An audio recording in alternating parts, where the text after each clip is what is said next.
Bonjour, cher Tidiane, à Dakar. J'espère que tout se passe bien dans ce contexte un peu particulier de la crise que nous connaissons. Bonjour Maurice, bonjour à nos chers tractonautes.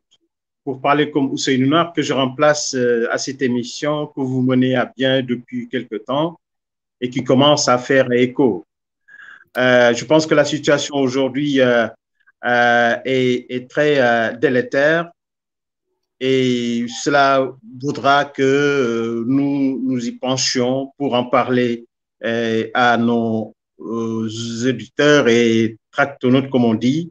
Merci. Absolument. Et, vous êtes présentement, je pense, à Madagascar. Tout à fait. Je suis à Madagascar. Je suis précisément à Antirabé en ce moment, où le temps est plutôt frisqué. On va dire ça comme ça. Alors, vous touchiez du doigt à la D'accord. question de la crise nationale, et c'est d'ailleurs le thème central de cette édition. C'est vraiment le cœur de ce sujet-là. Et avec vous, en fait, je voulais d'abord discuter de la crise, mais d'un point particulier de cette crise-là, qui est le dialogue national.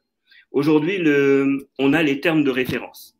Et parce qu'on a les termes Oui. de référence, j'avais envie, justement, avec tout ce charivari, beaucoup d'hommes politiques qui ont dit qu'ils attendaient ces termes de référence pour se déterminer si oui ou non ils allaient y aller. Et puis finalement, de guerre lasse, certains parmi eux ont décidé de ne pas y aller. Et puis, il y a eu l'affaire Ousmane Sonko, le verdict du 1er juin.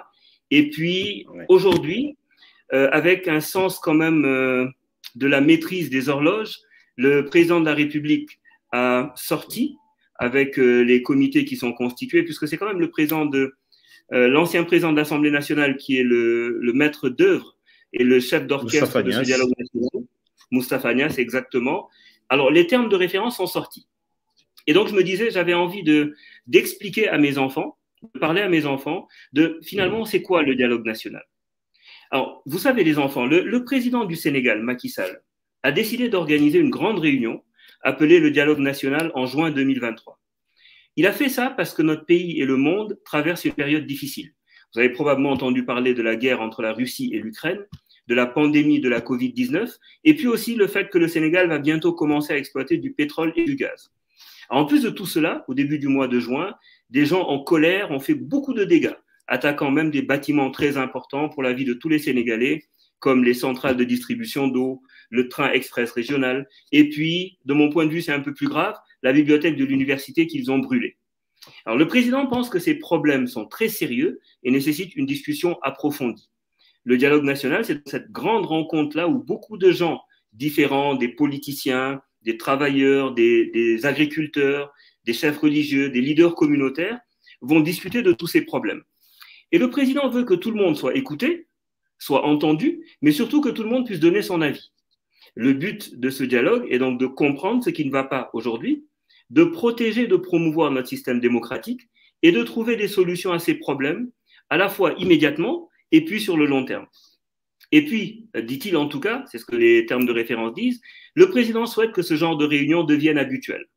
Alors, toutes ces personnes-là dont je vous ai parlé, qui représentent des pans importants de notre société, vont discuter de beaucoup de choses différentes, comme comment gérer le nouveau secteur du pétrole et du gaz, comment aider les petites entreprises, comment améliorer le mode de gouvernement, comment on va faire en sorte que les élections soient sincères, comment rendre les impôts plus justes, comment dépenser l'argent du gouvernement de manière plus efficace, et puis d'autres sujets infiniment plus intéressants.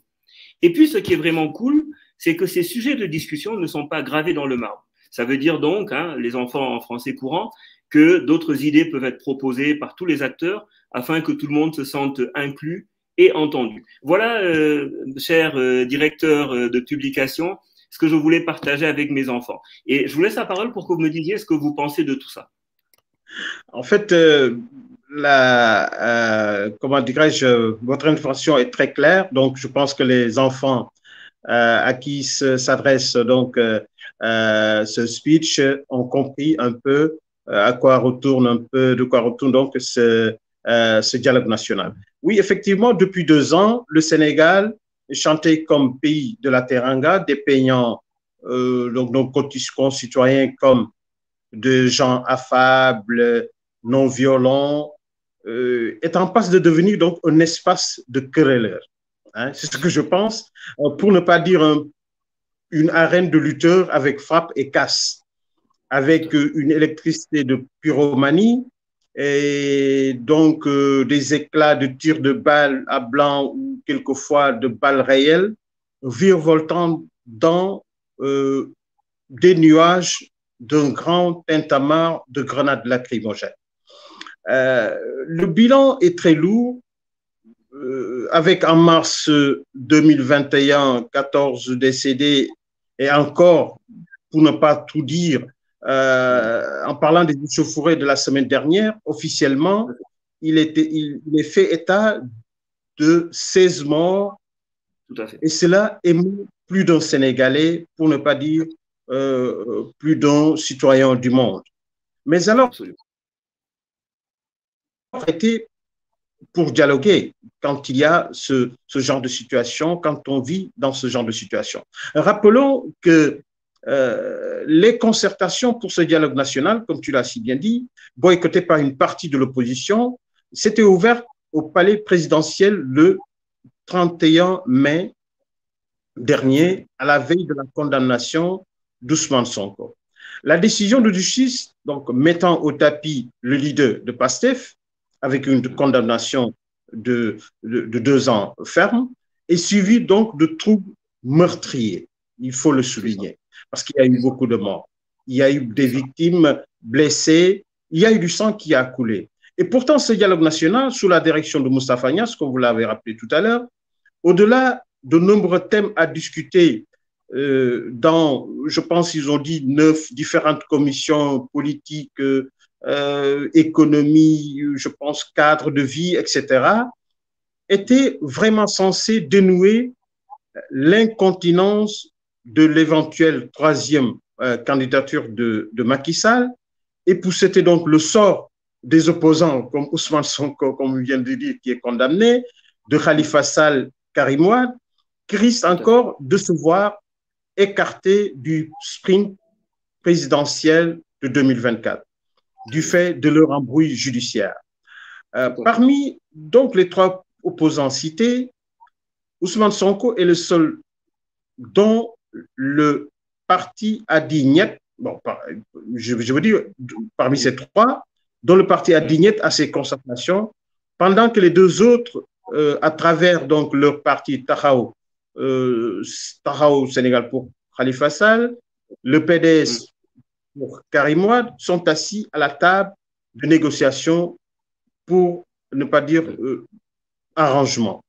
Parce qu'il s'agit de ça, parce qu'il s'agit de s'entendre sur comment donc faire la politique dans les jours ou dans les semaines, dans les années à venir. Alors, depuis vendredi 9 juin, ce vendredi, je pense, les commissions se réunissent pour un marathon de recherche de solutions de 2 semaines qui permettra de tuer, si possible, dans le projet de 3e mandat, de retravailler sur les modifications du code électoral, mais aussi de faire accepter la libération des centaines de détenus dits, entre guillemets, politiques.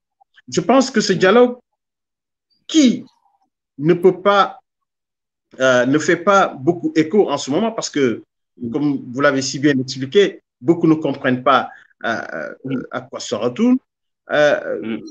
Face à ce chaos des derniers jours, peut servir si et seulement si, peut empêcher donc de mettre sur la table ce qui peut éviter à faire ressurgir la politique politicienne qui étouffe les élans patriotiques de tout un chacun, de tout Sénégalais, je voulais dire. Oui, dans ce contexte de crise, il faudra éviter, je pense, de tendre la perche avec un gourdin à la main à son vis-à-vis. Mais encore, comme le dit l'adage Wolof, waxtaan wax dëgg ca la, dialoguer, mais avec donc les clés de la vérité. C'est cela mon point de vue. Je pense que c'est à cela que doit servir donc le dialogue national. mettre sur la table toutes donc les contradictions et essayer donc voilà d'épousseter pour que l'on se retrouve autour de l'essentiel et faire en sorte que le pays retrouve un peu sa teranga, sa vie d'antan, le Sénégalais qui n'est pas trop violent, même si on sait que de temps en temps, il peut y avoir des problèmes entre partis, entre même concitoyens. Donc, il faudra se retrouver autour de l'essentiel pour véritablement denouer cet état de fait.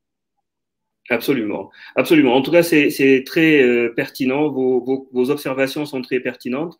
Moi, je me demandais, hein, pour terminer sur le sujet du dialogue national, et je vous pose la question, est-ce que vous pensez que finalement ce dialogue est une opportunité pour réhabiliter, en tout cas pour rendre plus inclusives ces élections, et à quelles conditions finalement, puisqu'il y a trois des leaders les plus charismatiques qui aujourd'hui, de facto, sont éliminés.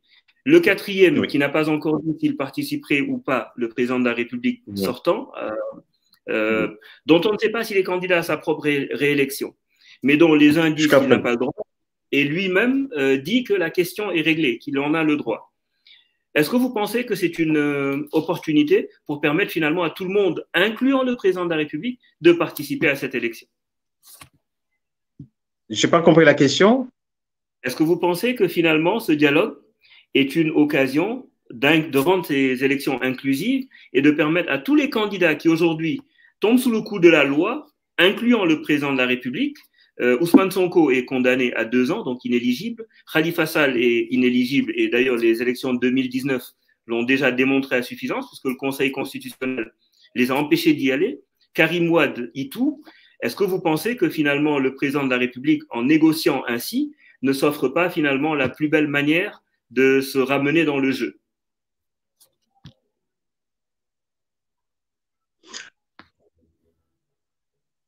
Oui, je pense effectivement que si l'on se la loi fondamentale qui a été révisée en 2016, qui stipule que la durée du mandat présidentiel est de 5 ans et non plus de 7 ans, et que nul ne peut exercer plus de 2 mandats consécutifs, même si c'est discutable, comme nos chers concitoyens disent.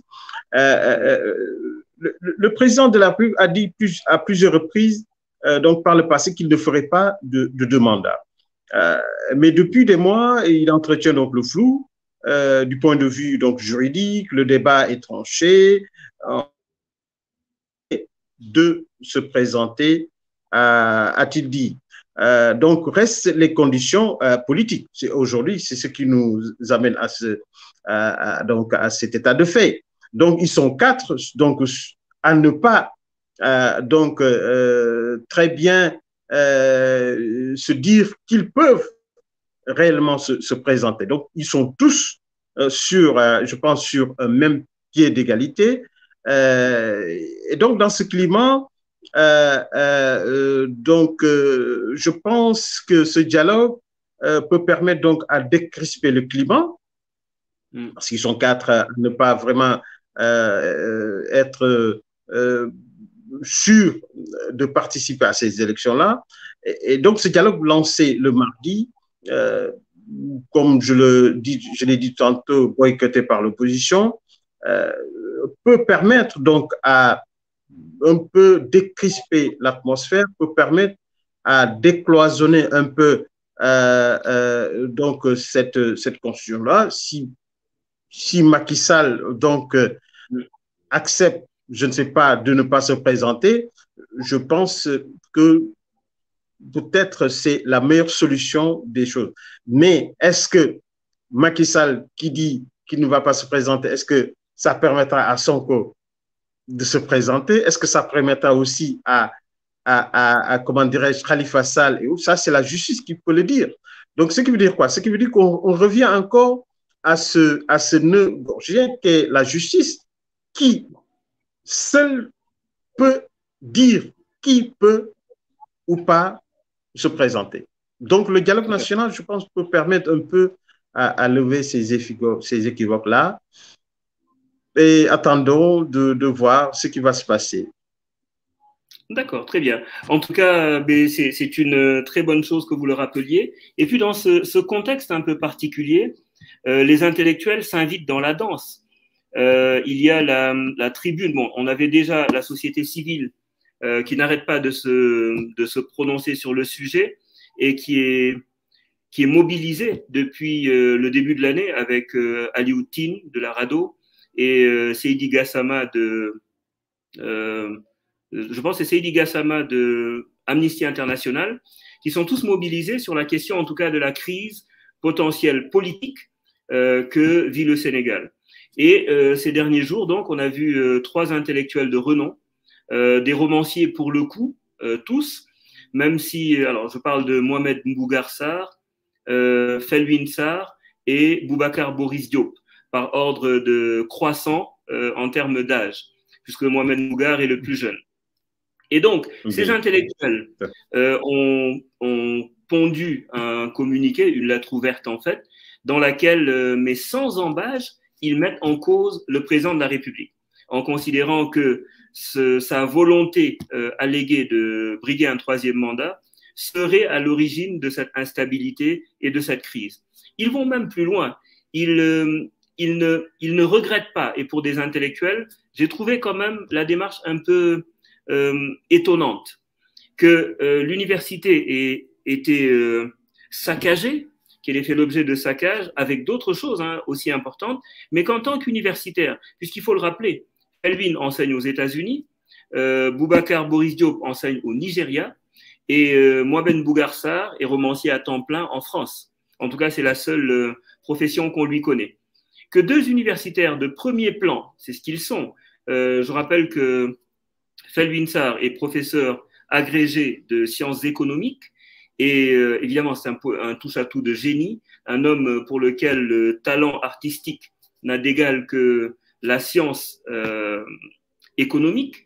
Et dans ce cadre-là, qu'il ne soit pas touché ou qu'il ne soit pas sensible par les questions de saccage, d'une part, et que les licences que certains hommes politiques se sont données justement dans le cadre de cette lutte politique, en appelant à l'insurrection, en mettant en cause personnellement le chef de l'État, en n'hésitant pas à instrumentaliser une affaire judiciaire, en allant jusqu'à refuser de déférer, rien de toutes ces choses-là n'apparaît dans leur texte. Donc il y avait quelque chose quand même d'assez partial, d'assez violent, une charge violente, et ça n'a pas raté, puisque les intellectuels du camp du régime se sont tous sentis obligés de répondre. Et donc, on a eu le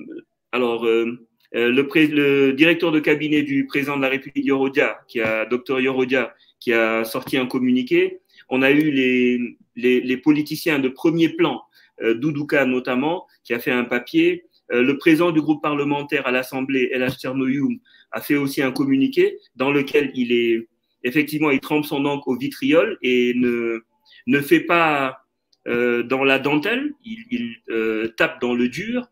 Et il y a aussi quelqu'un, et c'est plus étonnant, qui nous avait habitués quand même à plus de retenue, foncer dans le lard. Est-ce que tout ça, finalement, dans le cadre dans ce contexte préélectoral, est de nature à apaiser et à entraîner vers une désescalade?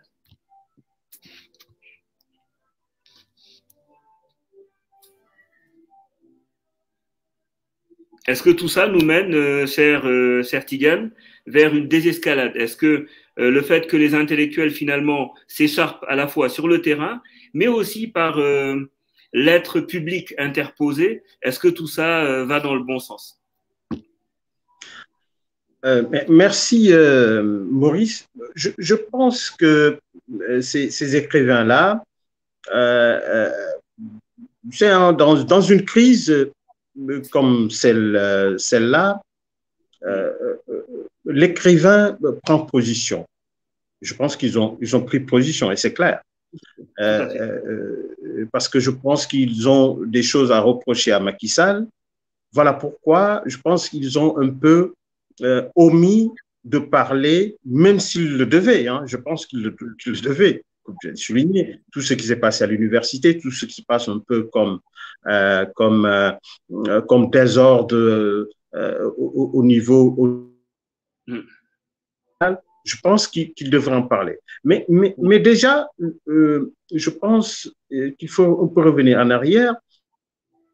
Le problème, je pense, est politique, même si les écrivains, effectivement, ont le droit de s'immiscer en politique parce que tout le monde peut faire de la politique. Si l'on revient en arrière, déjà en 2010, alors invité de l'émission, je pense, Point de vue, oui. Si j'ai bonne mémoire, c'était le 26 décembre 2010, le professeur Bachir Diagne, aussi nuancé soit-il, avait estimé qu'il y a quelque chose de pathologie dans la volonté de vouloir rester au pouvoir au-delà de 2 mandats. Je le cite. Donc, il avait même donc détecté que abomination politique. Que les écrivains sont partis de ce constat-là.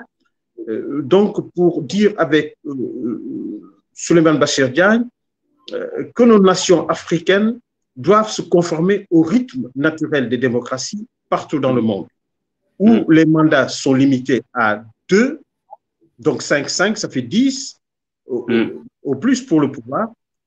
Et donc, à l'époque, je cite encore, ceux qui étaient avec Macky Sall n'avaient rien trouvé à redire s'ils n'ont pas applaudi donc cette intervention du philosophe. Parce qu'en 2010, Macky Sall était donc écarté donc donc du pouvoir de Abdoulaye Wade. Et donc, il n'avait trouvé à redire sur ce point de vue du philosophe. On trouvera même des écrits de Boris et d'autres écrivains à l'époque qui ont attaqué Wade dans sa démarche de vouloir briguer un 3e mandat. Alors, aujourd'hui, qu'est-ce qui a changé sous le soleil? C'est la question que je me pose.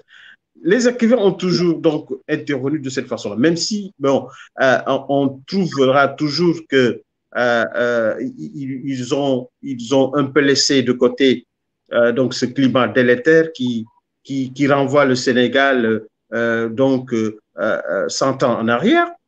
Mais le problème, il le situe véritablement donc chez le politique qu'est Macky Sall. Parce que ces 3 écrivains ont entonné, si je les cite, qu'en vérité, nous sommes tous témoins depuis quelques mois de l'hubris d'un pouvoir qui emprisonne ou exile ses opposants les plus menaçants, réprime les libertés, notamment celles de la presse, et tire sur son peuple avec une révoltante impunité. Nous sommes, c'est eux qui le disent, aussi tous témoins des errements d'un État désireux de rester fort à tout prix. Et ce fut-il celui du sang, de la dissimulation, du mensonge, oubliant qu'un État fort est un État juste se maintient d'abord par l'équité. Donc, ils disent encore un peu plus loin qu'il suffirait qu'un homme dise « Je renonce à briguer un 3e mandat qui déshonorerait ma parole d'homme, mon pays et sa condition pour que la colère qui s'exprime dans les rues sénégalaises en ce moment même, sans disparaître tout à fait, s'atténue. » Cet homme, c'est le président de la République qui annonce que les articles L29, L30, L57 du Code électoral seront révisés, que le parrainage sera aboli afin de rendre les élections inclusives et que tous les prisonniers politiques de l'opinion seront libérés pour que la tension baisse et que la paix ait une chance de revenir. Et je pense que c'est le dernier point est aujourd'hui mis sur la table de, comment dirais-je, de la concertation nationale. Et donc, il est important aussi de souligner la plaie. Donc, c'est de bonne guerre hein, que le camp présidentiel qui se voit pointer, je dirais, de la plume, parce que ce sont des écrivains, répondent tant bien que mal à travers donc, les écrits à ce qu'ils pensent être une attaque virale. Je pense que lorsqu'un pays est sans dessus-dessous, lorsqu'une nation brûle, moi personnellement, il est urgent pour que tout un chacun, qu'il soit écrivain, penseur, de tremper son calame dans l'encre et ensuite pointer du doigt la vérité, même si elle est piquante. Je crois que les écrivains, effectivement, on peut le reprocher. Cette omission des dégâts causés par donc ces manifestations, ce qui est très déplorable, effectivement, mais ils ont aussi pointé du doigt le mal qu'ils pensent être celui qui a amené le Sénégal à cette situation. Je pense, hein, et vous avez bien raison, hein, cher directeur, cher Tigane, vous avez bien raison parce que, de mon point de vue, en fait, ce qui est reproché à ces intellectuels, c'est essentiellement le fait qu'ils se présentent comme intellectuels. Parce que, et c'est tout le danger de la démarche, en se présentant comme intellectuels, ils font un raccourci en fait sémantique pour dire qu'a priori ce qu'ils disent est la vérité. Or, quand on analyse les faits, la vérité est forcément parcellaire. Et ce n'est que le souci d'objectivité qui rend complète, si vous voulez, la vérité. Or, le fait est que ils ne disent pas tout, justement. Et cet équilibre-là qui manque à leur papier altère la qualité du papier. Parce que si je dis, moi, que je parle en tant que juriste, évidemment, c'est un argument d'autorité qui fait que si on parle de questions de droit, je vous empêche d'analyser ma démarche, ma logique, mon raisonnement, et je vous somme de croire ce que je dis parce que je suis un juriste. C'est cet argument d'autorité qui rend la démarche un peu bancale. Ensuite, il y a une deuxième chose qui me semble importante à dire dans ce cadre-là. C'est que s'ils appellent à la vérité, ils doivent aussi dire dans le même temps, et ce n'est pas seulement une question d'équilibre, c'est une question de vérité historique. Les derniers événements de ces mois, les événements de ces mois derniers, notamment qui ont précédé le prononcé du verdict, ont été une période dans laquelle les provocations de l'homme Ousmane Sonko étaient prodigieuses. C'est-à-dire que de mémoire de citoyens sénégalais, on n'a jamais vu un homme politique décider de ne pas déférer à une convocation. On n'a jamais vu de mémoire de citoyens sénégalais un homme politique dresser des barricades devant lui et tenir des enfants en bouclier devant ces barricades pour ne pas déférer, ne même pas prendre une convocation. Enfin, je rappelle que il y a eu quand même une caravane. Il me semble, et c'est ça moi mon propos, et je veux quand même que, autant je suis d'accord et je pense que dans le ni oui ni non de Macky Sall, il ne fera pas de troisième mandat. Ça va sembler bizarre, mais depuis 2019, l'opposition le somme de se prononcer. Or, s'il avait fait ça, il perdrait tout pouvoir politique en tant que chef de parti et chef de coalition. Il a refusé de rentrer dans ce jeu. Et maintenant qu'on arrive à quelques encablures de ces élections, il va leur sortir de son chapeau une astuce politique comme lui seul en a le secret et comme à chaque élection, il en a sorti une. Mais sur le sujet-là, dire je fais une marche et je ne demande pas d'autorisation. Je marche de Dakar à Ziguinchor, chaque fois qu'il y a des problèmes, eh ben je dis c'est les autres qui tuent. Et ici à Dakar, on a entendu les dirigeants du parti PASTEF appeler à la mobilisation, demander, alors que des gens mouraient sous les balles, dont on ne sait pas qui les a tués d'ailleurs. Mais manifestement, ça pourrait être effectivement les forces de l'ordre, dans le cadre du maintien de l'ordre. Mais alors qu'elle mourait, on a vu des communiqués qui disent maintenez la résistance. On a vu des gens dire à visage découvert sur des lives, et on sait à quel camp ils appartiennent, continuez la résistance, on va vous donner de l'argent, vous allez faire le job. Mais on ne peut pas, sans manquer à l'objectivité, pointer ces questions-là du doigt.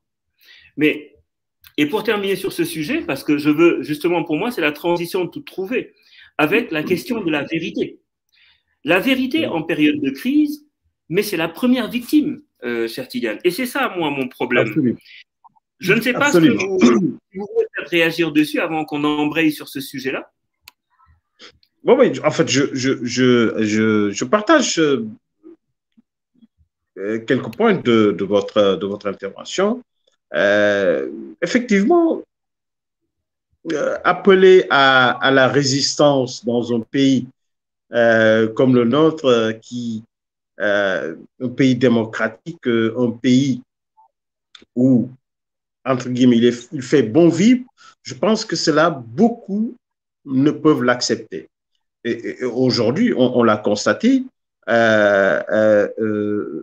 les gens vraiment ont, entre guillemets, marre d'être dans la rue, que c'est nos politiciens donc à se faire une voix ou bien des voix pour, pour les prochaines élections. Je pense qu'effectivement, vous avez raison de dire effectivement qu'il est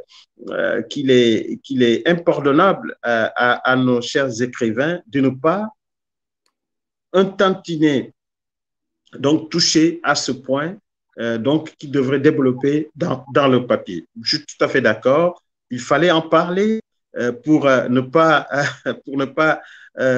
comme aujourd'hui on le sent, être donc indexé je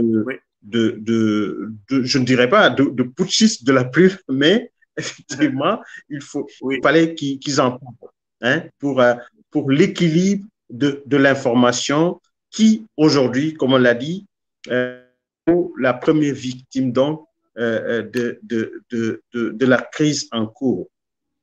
Je vous laisse donc développer donc ce sujet-là, ou si vous voulez, je continue, parce que durant la dernière crise politique, donc sans transition, nous avons noté, hein, donc à travers Internet, avec l'usage d'ordinateurs personnels, en passant par les smartphones, que le savoir, entre guillemets, passe par l'accès aux technologies de l'information et de la communication. Donc, les TIC sont une force aujourd'hui que l'on peut utiliser d'un point de vue soit d'un camp comme de l'autre, le bien, le mal. Donc, la majeure partie donc, des Sénégalais ont leur smartphone. Parce qu'aujourd'hui, la vie est inséparable de la disponibilité de l'information en ligne, que ce soit les échanges personnels, pour les échanges personnels ou pour les services de base, hein, pour retirer de l'argent, pour parler à soi, pour faire son commerce. Donc, il est important aujourd'hui d'avoir son smartphone.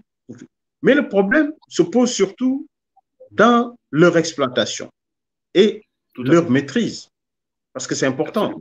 Alors, si l'on parle un peu des émeutes qui ont récemment éclaté au Sénégal, avec une forte utilisation donc, des médias en ligne et par-delà les réseaux sociaux. Tout à fait. Donc, ces émeutes ont donné la chair de poule à plus d'un, avec des images de chaos en ligne, de personnes tuées ou non, des discours de haine, etc.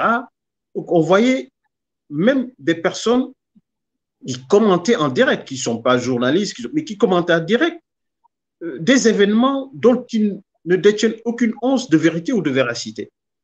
Tout à fait. C'est ça le malheur.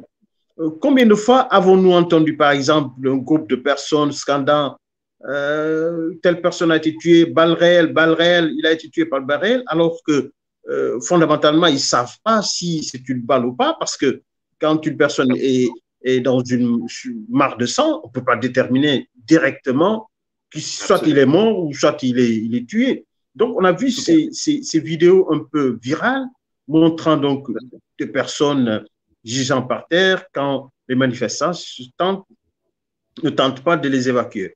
On ne parle même pas d'hommes vus tirant, comme on l'a vu dans des vidéos, tirant sur, entre guillemets, les révoltes du jour, avec des armes à feu, à balles réelles ou pas, on ne sait pas. Comment dénicher donc le vrai du faux? Comment réguler le réel de l'inexact? C'est la question. C'est la question avec cela. Donc, ces dérives ont poussé donc l'État à également basculer dans la surveillance, beaucoup disent digne des régimes autoritaires, donc en alpaguant les contestataires, en coupant le signal à des médias de presse, tels que Walfadjri, pour ne citer que celle-là, déjà exempte de plusieurs de ses membres, et j'en passe. Donc, Papa Alé est passé par là avec Dakar Matin. Je crois que l'État, effectivement, doit apprendre à faire dans l'agilité, tout à fait, en restant conscient de la façon dont ces technologies peuvent permettre de prévenir des crises. Parce qu'effectivement, nous sommes dans une crise et c'est ainsi donc qu'il permettra cet État à atténuer et d'y répondre positivement.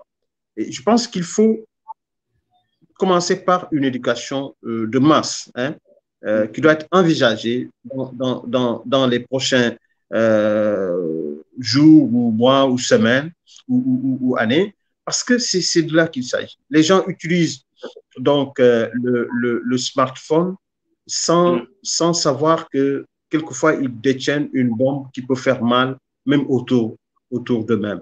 Donc, je pense qu'il faut une éducation parce que beaucoup l'utilisent et croient en tout ce qui est dit à travers donc les réseaux sociaux, ce qui est grave dans ces crises-là et on l'a noté. C'est ça. Vous avez tout à fait raison, hein, et moi je souscris sans réserve à votre analyse. Hein. Je ne sais pas si vous aviez terminé, excusez-moi. Parce que votre... Oui, j'ai terminé. Oui. Non, en fait... Ça coupe, mais j'ai terminé, oui. D'accord, ok. Les crises, en fait, qu'elles soient politiques, économiques ou sanitaires ou ce qu'on veut, sont souvent effectivement propices au chaos, à la confusion. Moi, je voulais me focaliser juste sur l'affaire des vidéos qui ont été produites par la police sénégalaise, filmées par des citoyens, où quelqu'un était en train de tirer avec une arme manifestement de guerre. L'affaire a été commentée par les hauts cadres donc, des forces de maintien de l'ordre, avant d'être discréditée par un reportage de débunkage effectué par les équipes de France 24. Cet épisode-là, donc de flottement dans une situation aussi sensible, est quand même assez symptomatique de la guerre communicationnelle que se livrent les camps politiques quand même qui sont impliqués en utilisant les médias. Parce que ça se fait par médias, cette guerre-là. Les tensions montent, les peurs se font plus vives, et vous avez raison de dire qu'on a tous retenu notre souffle. Hein. Et dans le tumulte, justement, la vérité a parfois du mal à se frayer un chemin vers le grand public. Alors, pourquoi ça? De mon point de vue, hein, le problème, c'est que les crises, ça génère de l'incertitude. Et face à l'incertitude, les êtres humains sont programmés pour trouver des certitudes, pour trouver des réponses, et parfois même des réponses au détriment de la vérité. Et c'est là qu'on a les théories du complot, les fausses informations et les discours populistes qui se nourrissent en fait de cette incertitude-là et qui prospèrent quand on est en période de crise. Mais en temps de crise aussi, la vérité peut être sacrifiée à l'autel de la réaction rapide. Et là, je veux parler du pouvoir en général. Les dirigeants peuvent se sentir obligés de prendre des décisions sur la base d'informations qui sont incomplètes ou inexactes. Et puis, les médias aussi, il y a ce qu'on appelle la course au scoop, qui peut amener certains médias à diffuser des informations qu'elles n'ont pas eu l'occasion de vérifier. Mais c'est quoi les conséquences pour nous de cette tendance-là et pour le cas, la crise particulière que nous avons vécue? Eh bien, c'est que les fausses informations, elles ne font qu'aggraver la crise. On a vu des gens aller sur des plateaux de télévision et s'écharper violemment en considérant que la vidéo incriminait le pouvoir Et l'opposition, donc, a travaillé dessus en travaillant sur le volet émotionnel en disant « vous tuez nos enfants ». Il y en a qui ont pleuré sur des plateaux de télévision, absolument, alors qu'on ne sait pas quelle est la réalité. Et puis de l'autre côté, le pouvoir, en fait, qui dit « en fait, vous êtes des voyous, vous êtes des bandits, vous êtes des assassins ». Et tout ça ne permet pas de trouver, en fait, un moyen de sortir de tout ça. Et c'est peut-être pour ça aussi que, de mon point de vue, ce qu'il faut faire, c'est que nous devons tous nous engager. Et nous avons tous une responsabilité à protéger et à promouvoir la vérité, quel que soit le camp auquel on appartient. Et ça signifie d'abord, et vous êtes un éminent journaliste, ce n'est pas à vous que je vais l'apprendre, mais je veux le partager avec nos auditeurs. Premièrement, il faut vérifier nos sources avant de partager des informations. Deuxièmement, encourager les décideurs à se baser sur des données fiables et exiger des médias qu'ils vérifient leurs histoires avant de les publier. Enfin, parce que la vérité peut être une victime en temps de crise, mais c'est aussi la clé de notre résilience et du rétablissement de la situation ex ante. Donc, c'est pour ça que, de mon point de vue, en ces temps incertains-là, il faut que nous nous souvenons tous que la vérité est le bien le plus précieux et que nous avons tous une responsabilité dans le fait de la défendre et de la promouvoir. Voilà ce que je voulais dire sur ce sujet. Et je pense, pour terminer, alors notre dernier sujet, c'est les conséquences incalculables économiques, notamment, mais sociales aussi, de cette crise-là. Et je voulais commencer d'abord par l'affaire de Walfadjri, qui est fermée depuis le 1er juin, à rebours, semble-t-il, puisque la lettre de notification, ils l'ont reçue hier. Et vous avez raison de parler un peu de cette problématique de la liberté de la presse. Dans un contexte de crise, on a considéré, en tout cas les décideurs qui ont pris cette décision, ont dû considérer à un moment donné que Walfadjri était un des facteurs d'aggravation de la crise et que donc couper le signal pouvait en tout cas aider à accélérer le retour au calme. À tort ou à raison, ce n'est pas mon propos, mais de dire que ça a eu comme conséquence que des salariés qui travaillent dans une organisation privée sont quand même privés aujourd'hui de leur salaire, de leur rémunération et finalement de leurs moyens de survie. Est-ce que cette manière de fonctionner n'est pas une forme d'atteinte à la presse? Voilà donc ce que je voulais, et je voulais vous entendre sur ce sujet-là. Oui, c'est comme je l'ai dit, c'est très condamnable parce que effectivement, une presse donc est censée être libre, mais cette crise, comme on l'a dit, est allée dans tous les sens. Et je crois savoir, même si, entre guillemets, ce que le reproche l'État était vérifié, il ne s'agissait pas d'étouffer un peu une presse qui a participé donc à cheminer avec les opposants, Macky Sall y compris, et autant d'autres, même Abdoulaye Wade compris, à cheminer avec ces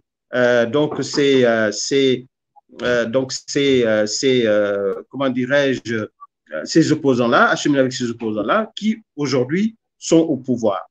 Donc, il ne faudrait pas qu'ils soient les victimes donc d'un comportement où il y a des informations qu'ils ont tout essayé de mettre donc au profit des opposants parce que effectivement Walfadjri, comme il le dit, il est donc la voix des sans-voix, c'est comme ça qu'ils se voient, donc ils sont toujours du côté du peuple. En général, l'État a ses médias propres, pour ne pas les citer, et donc le peuple, que ce soit donc les opposants et autres personnes, sont donc Walfadjri utilise donc ce canevas-là pour aller à l'assaut des gens au pouvoir qui plus souvent sont repoussés de prendre comment dirais-je, en otage la démocratie. Et donc aujourd'hui, il est malheureux de constater que vraiment qu'ils sont envoyés en congé entre guillemets, un congé forcé, ce qui est déplorable. Et je pense que l'État doit rectifier le tir parce que notre société, notre pays a été toujours au devant de la scène sur le plan démocratique, sur le plan des libertés individuelles, pour ne pas dire des libertés de presse. Donc, je trouve qu'il faut qu'il se ressaisisse et qu'il dialogue avec la presse, parce qu'il y a un code, comme on dit, un code de la presse qui est mis sur place. Et donc, autour de cela, il faut peut-être saisir le CORED ou toutes les instances qui sont là pour régir la presse, pour ne pas donc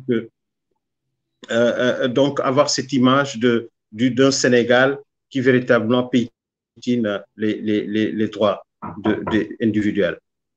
Absolument. Alors, vous avez bien raison, mais la liberté de la presse, j'entends bien, et je ne vous suspecte pas de corporatisme, mais la liberté de la presse n'est pas, hélas, entre les entreprises de presse ne sont pas les seules victimes de cette crise un peu particulière de juin. Absolument. Il y a aussi les nombreuses entreprises qui battent pavillon français, qui ont fait l'objet de saccages. Je veux parler notamment de Auchan. C'est malheureux, c'est malheureux. De Total. Dans un pays de la terre, c'est malheureux. Exactement, de Supéco notamment. Et je dois rappeler que c'est environ 5 000 à 10 000 Sénégalais qui sont concernés par cette économie-là, l'économie de ces structures-là. Et il se susurre que Auchan est en train de se poser des questions sur le fait de rester au Sénégal. Ils ont d'ores et déjà suspendu la réouverture du Auchan de Mbourg, qui fait l'objet d'un saccage pour la seconde fois. Évidemment, je pense que ce n'est pas seulement qu'une affaire économique. Il y a aussi la conséquence majeure, c'est l'image que nous avons auprès des autres nations. Le tourisme, notamment, a reculé. Je pense qu'il y a quelqu'un, un responsable de réceptif hôtelier dans le Saloum, qui disait qu'il y a eu énormément d'annulations de réservations dans cette période-là, de la part des expatriés qui travaillent à Dakar et à qui il a été déconseillé d'aller en région, en fait, de voyager, etc. Donc, ces conséquences-là aussi ne sont pas, on va dire, indolores pour notre économie. Tout à fait. Et je vous laisse terminer dessus parce qu'on est à 3 minutes de la fin, donc je vous laisse conclure en même temps. Oui, en fait, pour parler un peu de ces instances socio-économiques, je pense que les tensions c'est principalement autour de cette affaire Sweet Beauté que ces tensions ont éclaté.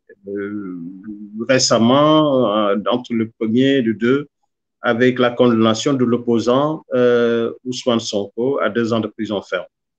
Pour finalement corruption de jeunesse. C'est ça. Donc, ces tensions ont fait payer un lourd tribut à l'économie et par-delà malmener le tissu social. Absolument. Certes, aujourd'hui, un calme temporaire semble de mise entre Ziguinchor et Dakar, mais il faut dire que les séances de massage de Sweet Beauté se présentent comme une affaire sans fin. Absolument. Une suite de séries de troubles et de casses qui griffonnent tragiquement l'image du pays, du Tchébudjen Kandambay, immortalisé, sociable et stable. C'est encore un nouveau coup dur donc, à encaisser, donc, non seulement pour le tourisme, mais aussi pour le secteur, pour le tourisme, déjà, un secteur déjà qui a été mal en point depuis la crise du Covid et autant d'autres. Les victimes donc collatérales de ces tensions, que ce soit les travailleurs du secteur informel, la vendeuse du marché, le chauffeur de taxi. Donc, les préjudices sont incommensurables. Donc, je pense qu'il faut savoir raison garder parce que effectivement, parce qu'il n'y a pas longtemps, j'ai rencontré un peu des gens à qui je parlais de la Tabaski, mais ils ont dit, mais il faut que ça s'arrête. pour dire que déjà, Absolument. socialement, les gens ressentent un peu le coup. Malgré cette société des manifestants, des gens de passé ou pas, hein, ils ont dit non, nous, aujourd'hui, on s'occupe de la Tabaski. Donc, pour dire que quelque part, voilà, ils sont un peu, voilà, pour ne pas dire lassés de cette affaire-là, parce qu'il faut se construire, il faut construire le pays. Parce que depuis 2 ans, hein, 2 ans ou disons 3 ans, cela ne semble pas s'arrêter. Il faut quand même que ça s'arrête un jour pour qu'on reconstruise ce Sénégal-là que nous aimons tant. Et je pense que ce dialogue national ou pas va définir un peu les contours de ce qui va se passer dans les jours à venir. Et je crois aussi que nos opposants aussi vont se pencher, chacun faire une introspection, pour ne pas dire un nœud personnel, hein, pour essayer de calmer en fait des visions personnelles ou de partis ou pour véritablement prendre le Sénégalais comme le seul élément qu'il faut sauver. Le citoyen sénégalais, il faut le sauver. Je pense que je ne termine pas par cela. Merci Maurice pour ces échanges qui ont été très, très, très fructueux. Et la qualité, comme je vous suis depuis quelque temps avec Ousseynou, je pense que la qualité y est, surtout avec vos pertinentes interventions. Merci et à bientôt. Merci beaucoup. Je rappelle que vous êtes notre directeur de publication de Tract.sn, dont on me dit que les abonnés sont de plus en plus nombreux et les lecteurs, en tout cas, extrêmement satisfaits. Peut-être juste terminer en appelant tout le monde à aller au dialogue national. Je pense que ça ne coûte rien et que dans le pire des cas, chacun dira son mot et ça s'arrêtera là. Parce que je me dis à la limite, si les disputes restent verbales, eh bien, ce n'est pas grave. Voilà, ce qu'il faut éviter, c'est les débordements. Merci à tous et bien des choses à tout le monde à Dakar. Merci, cher Tidiane. Salam. Merci beaucoup. Alors, j'ai terminé l'enregistrement. Attends.